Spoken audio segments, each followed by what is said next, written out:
Alors, bonsoir à tous, heureux de vous retrouver, chers amis, en ce mardi soir. On est le 22 décembre, déjà 22 décembre, imaginez-vous. 20h58 heure du Québec, j'ai des petits problèmes de studio, inquiétez-vous pas, ça va se placer. J'essaie de régler ça, c'est pas évident, c'est un studio facile mais complexe à la fois. Pendant ce temps-là, on va aller voir les meilleures histoires d'Apocalypse, ou les meilleurs apocalypses de l'histoire plutôt. Hein? On est dans la fin du monde, qui est proche peut-être, ou pas. Mais on va aller voir la série, la liste de tout ça. La fin du monde est proche, encore une fois, pendant des siècles, les apocalyptiques ont prophétisé l'Apocalypse, mais il y a un petit hic, aucune des prédictions de fin du monde ne s'est encore jamais réalisée. Prédiction d'Apocalypse pour 2021. Chaque année, de nouvelles prédictions apocalyptiques flottent à travers des franges sombres d'Internet et des tabloïds. Au cours des 2 dernières années, le monde devait se terminer par une guerre nucléaire, un impact d'astéroïdes ou une nouvelle ère glaciaire, pour ne citer que quelques-unes des prophéties apocalyptiques les plus populaires. C'est vrai que on est presque tous pessimistes, hein, et on attend et on s'imagine et on pense, et avec raison, qu'il y aura une fin. Mais quand sera cette fin-là? Il n'y a personne qui le sait. Par contre, je peux vous dire une chose, même si on avait prédit la fin du monde en 2020, ou même si on l'a prédit en 2021, le monde qu'on connaissait est disparu. Ce monde-là est fini. Et ils ne reviendront pas. Ça, c'est une évidence. Inutile de dire qu'aucun d'entre eux ne s'est réalisé. La plupart d'entre nous conviendront que 2020 a été tout sauf une année agréable, mais la bonne nouvelle est que l'humanité est toujours là et prospère, pas vraiment, mais en tout cas, toujours là. Dans quelles conditions, ça c'est une autre affaire aussi. Et pourtant, les nouvelles prophéties du fin du monde ne manquent pas pour l'année à venir. Les prévisions 2021 suivantes sont désormais particulièrement à la mode parmi les amateurs de fin du monde.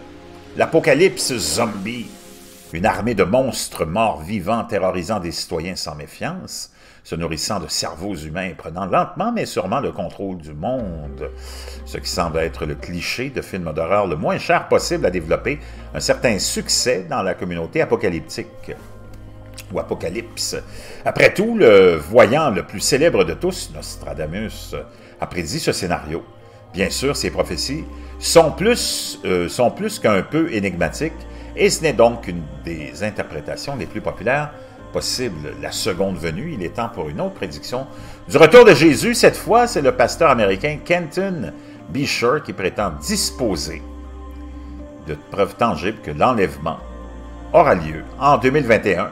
Sa crédibilité n'est que légèrement compromise par le fait qu'il s'agit de sa deuxième tentative. Sa première fin du monde était supposée se produire en 1988 et cela ne l'a pas fait. Il ne s'est pas réalisé.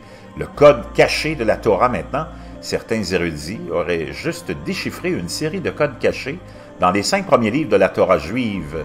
Et vous l'avez deviné, ils se traduisent par « Le monde se terminera en 2021 ». Alors qui sait, peut-être qu'après quelques semaines de tentatives infructueuses, le chicht d'alerte apocalyptique caché dans les Écritures saintes produit enfin des résultats.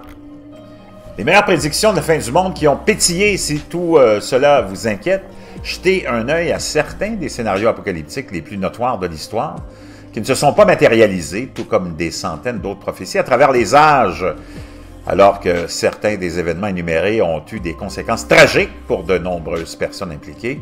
Un examen des antécédents des prophéties et des prophètes est un bon rappel qu'il n'y a pas lieu de paniquer, nous raconte Time and Date. Après tout, prédire la fin des jours est une affaire délicate. Le dernier calendrier Maya, la fin du monde était prévue pour le 21 décembre 2012 lorsque l'un des grands cycles du calendrier Maya a pris fin à l'approche de la journée. Internet regorgeait de prédictions sur une apocalypse se produisant le 21 du 12. Face à la richesse des informations alarmistes disponibles sur le World Wide Web, même la NASA a été contrainte, imaginez-vous, de publier une page d'information expliquant pourquoi le monde ne se terminerait pas le 21 décembre 2012.